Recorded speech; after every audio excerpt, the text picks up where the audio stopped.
Have you ever had a voice in your head say something like, "Everyone's judging you," or "You're not good enough," or "You'll fail, so why even try?" Here's the truth. That voice isn't you, and most of the time, it's lying. But here's the kicker. We believe it. We trust it. We let it run our lives, our choices, our confidence, our relationships. Why? Because no one ever told us this voice is just a program. Not the real you, just noise, shaped by fear, past pain, and survival instincts. In this video, we'll explore why that inner voice is so convincing, where it comes from, and most importantly, how you can break free from it and start living with confidence, clarity, and peace. Let's dive in. Psychologists call this voice the inner critic. It's the part of you that points out everything you do wrong, the one that replays embarrassing moments, that second-guesses everything. Think of it like an overprotective roommate in your head, except this roommate never sleeps and is always slightly disappointed in you. But here's the thing. This critic didn't just show up for fun.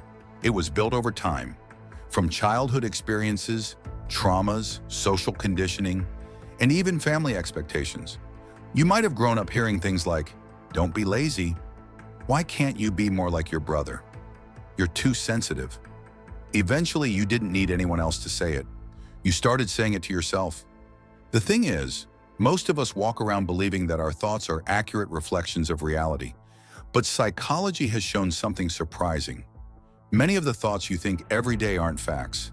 They're just afraid of wearing a clever disguise. Here's the truth. The voice in your head is often trying to protect you, but it does so in a way that can actually keep you stuck. From childhood, we learn to scan our environment for danger. Maybe it was a parent who yelled when we spoke up, or a teacher who made us feel small when we got something wrong. Slowly, our brain starts forming rules to keep us safe. And the voice in our head, that's the enforcer of those rules. So what sounds like, "You'll never succeed," is your brain often trying to say, "Don't take risks. Remember what happened last time?" What sounds like, "They don't like you," is really, "If they reject you, it'll hurt. Stay quiet to stay safe." The inner critic isn't evil. It's just scared, and fear is loud. But the problem is, when we mistake these fearful thoughts for facts, we end up living smaller lives. We avoid speaking up, going after new opportunities, or being vulnerable with people we love. We stay in comfort zones that become prisons. Psychologist Dr. Susan David says, "Thoughts are not facts. Emotions are data, not directions. Just because the voice in your head says something doesn't mean it's true. It just means you believed it for a long time."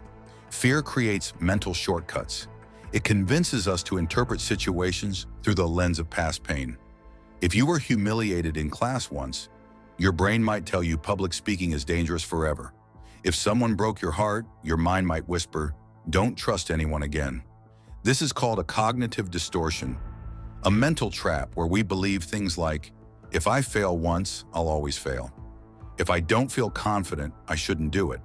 If they didn't reply to my message, they must hate me."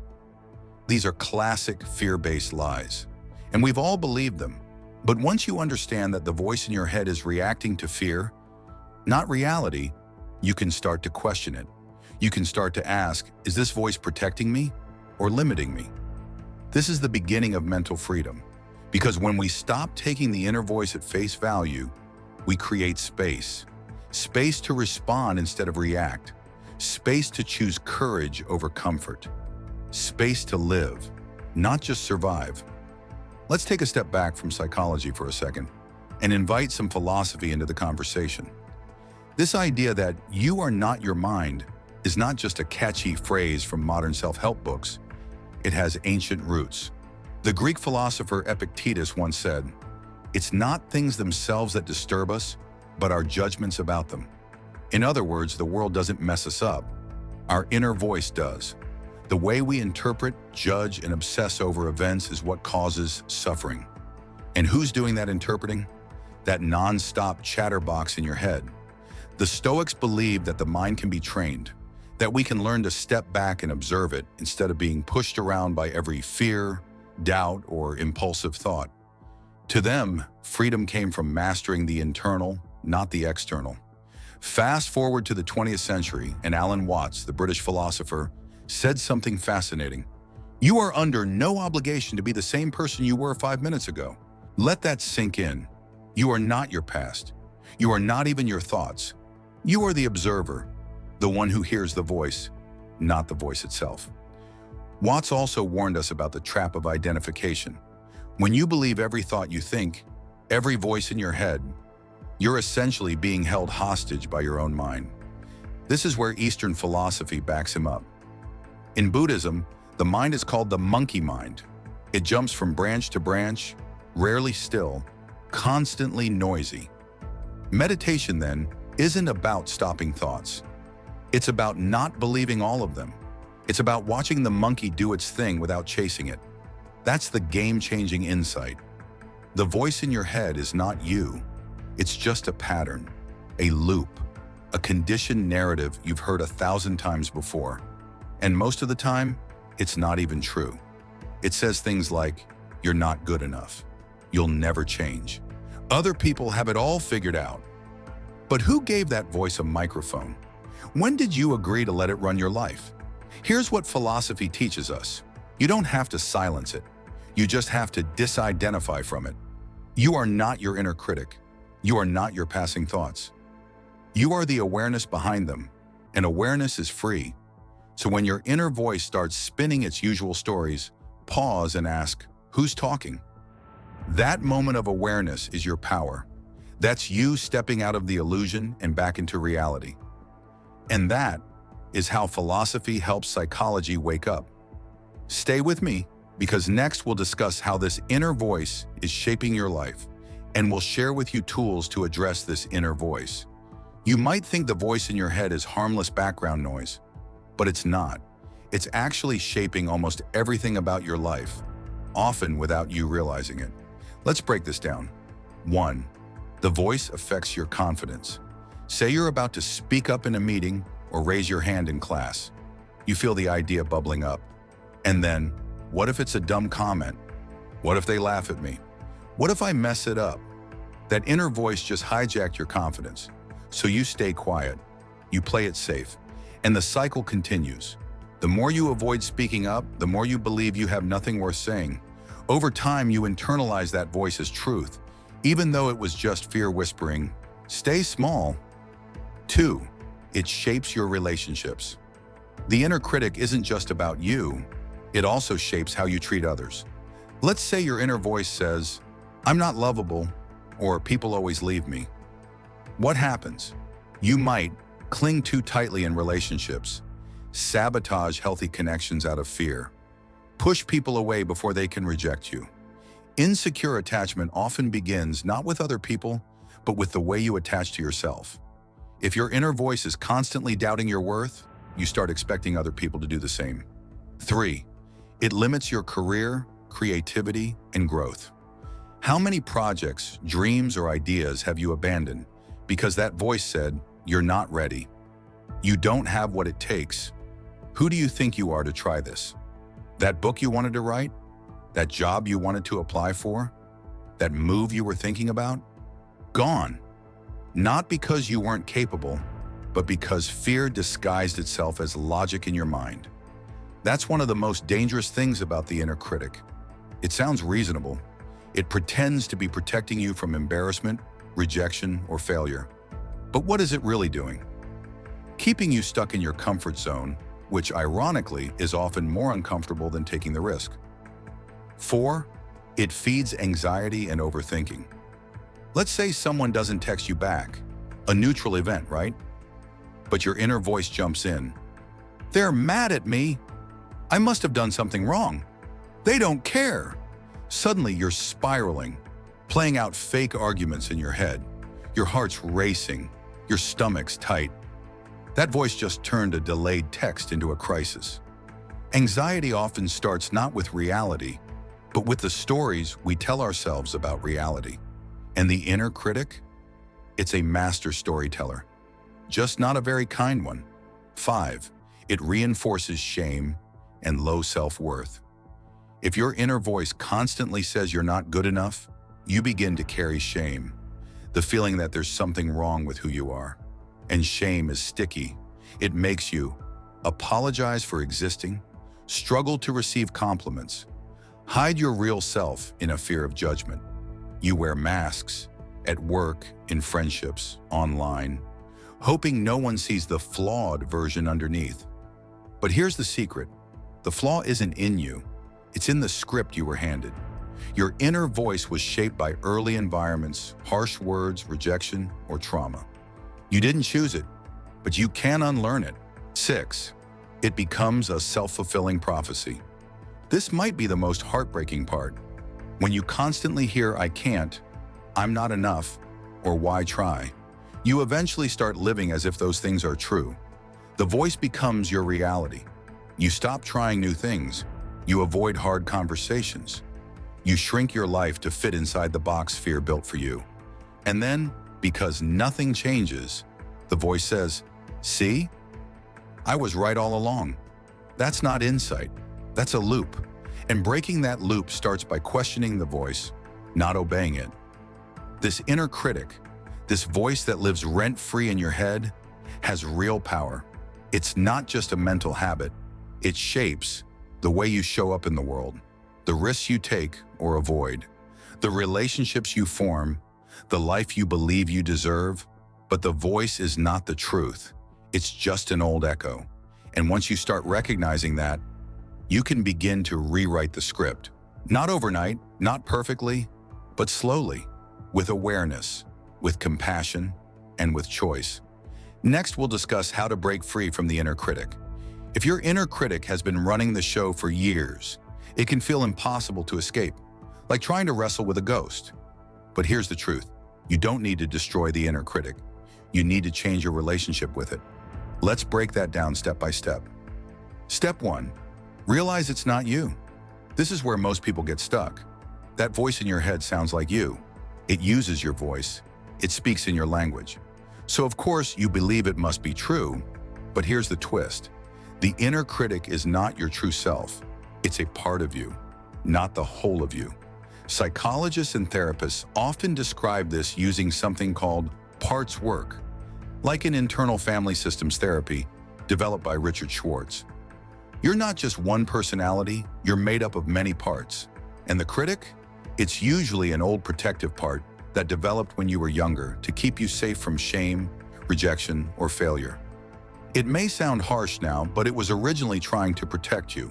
And when you see that, when you stop fighting it and instead say, "Hey, I hear you, but I'm not that scared kid anymore," something amazing happens. You create distance. You create choice. Second, step 2, name it. This sounds silly, but it works. Give your inner critic a name.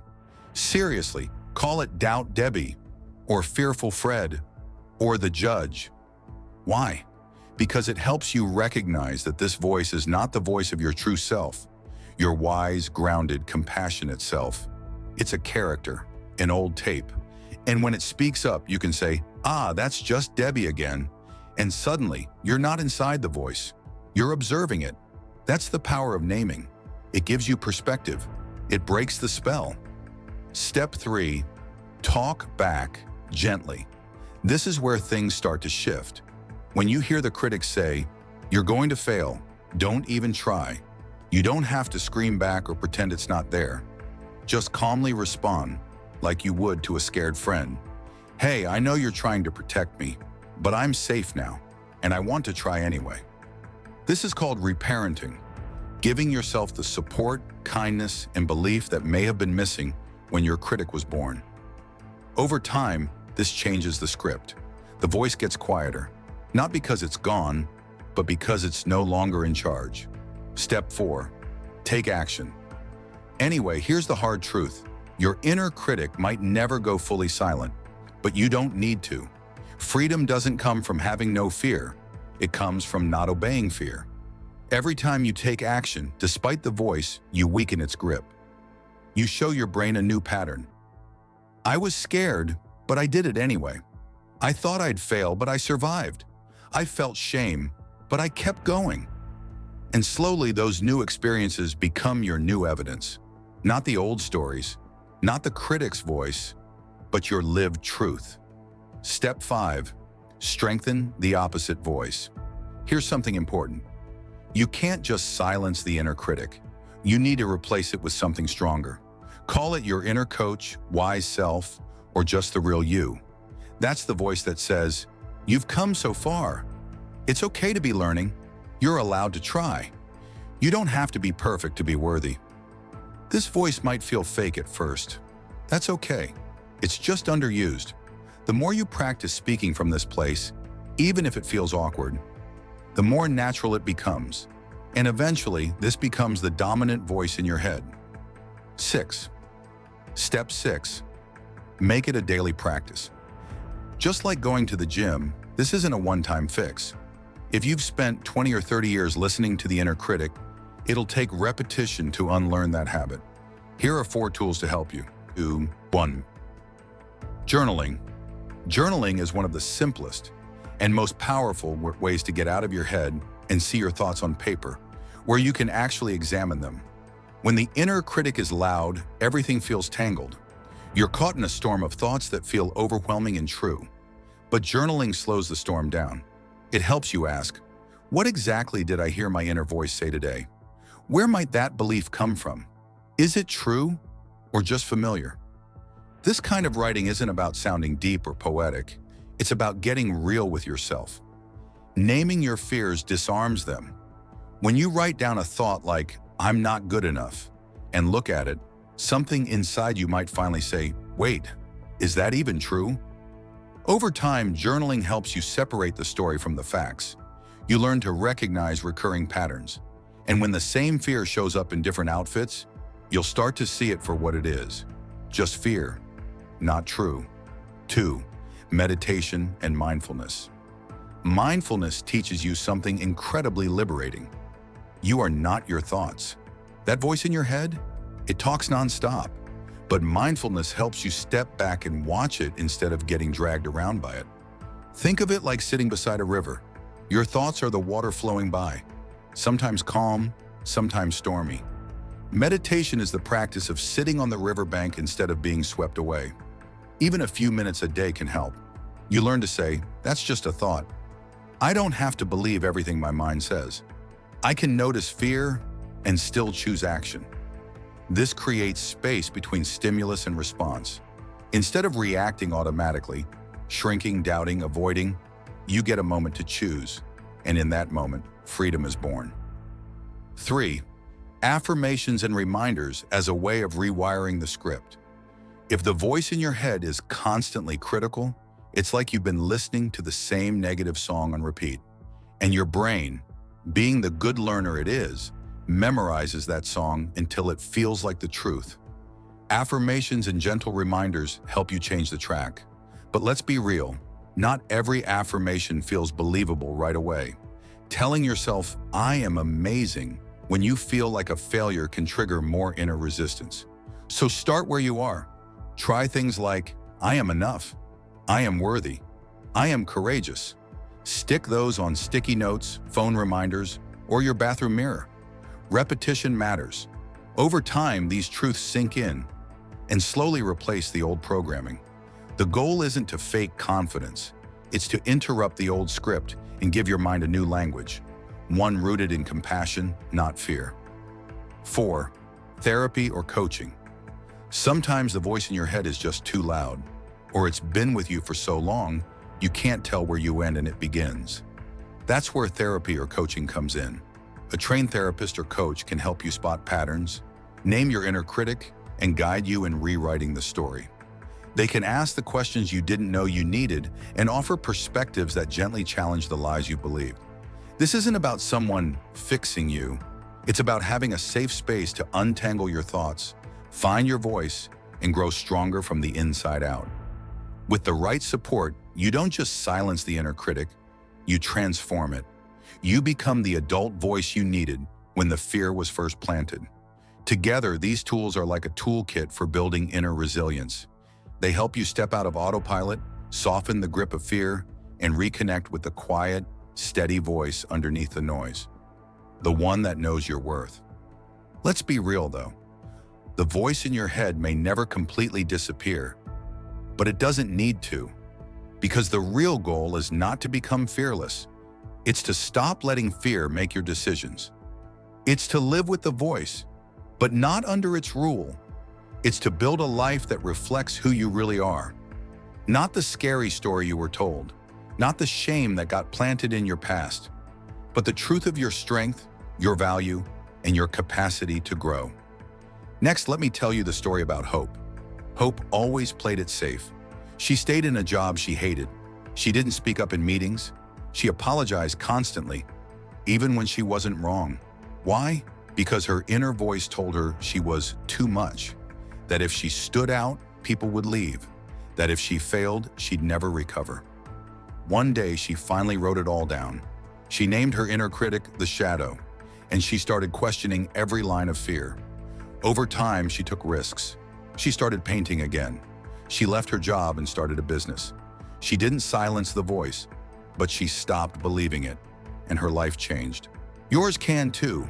Here's the truth no one tells us. You don't have to believe every thought. You don't have to earn your worth. You don't have to listen to that voice forever.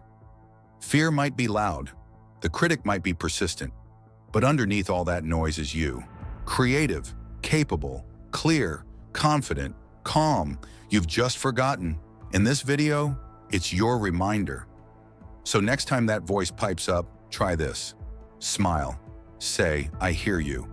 Then do what you were going to do anyway, because the voice in your head might lie, but you get to choose the truth. If you found this video helpful, remember to like, subscribe, and share it with someone who might need to hear this today. Thanks for watching, and remember to remain aware, smile, and move forward. We'll see you in the next video.